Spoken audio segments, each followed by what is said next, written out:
Kick access baarii keessatti tuuliiwwan taabuuwwan gosa garaagaraa jiraatu. Kick access baarii jechuun kanaan dura akkuma ilaallee access baariin ribaniin kun ribanii irratti taabii ribanii gubbaarraa kaasee argamudha. Inni kunis faayidaa gosa garaagaraatiif oola jechuudha. Fakkeenyaaf taabiiwwan kun faayidaan isaanii faayidaa garaagaraatiif oola.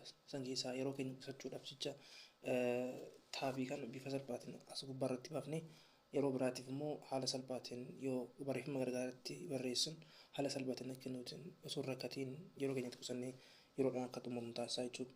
Kanaafuu isaan kana immoo akkamitti ol baasuu danda'a fakkeenyaaf by default kick access baarii keessatti isaan sadan kan qofaa jiran jechuudha. Yoo save, undo fi redo kan qofaa jira jechuudha.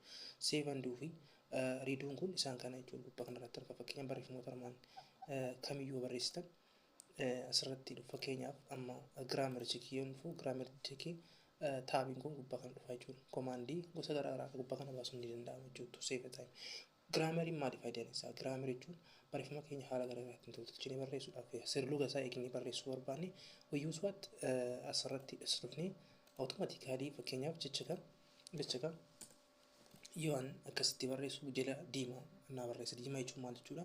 Sirlugni isaa yookaan ispeelingiin jecha kana sirrii miti jechuudha. Ispeelingiin sirreessuu fi awutomaatikaalii as dhufee maawuzii keenya gubbaarratti raayit kilikii waan tuqu injineeringii yookaan immoo ispeelingii kana sirreessee naa barreessa.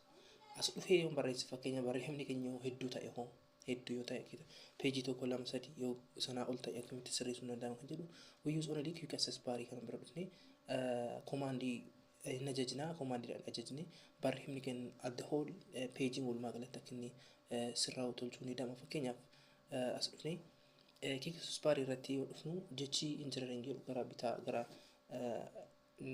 mirgaa irratti argamu kun nu dhufa. As ergasii cheenjii wajjin walumaa galatti ni sirraa'a jechuudha.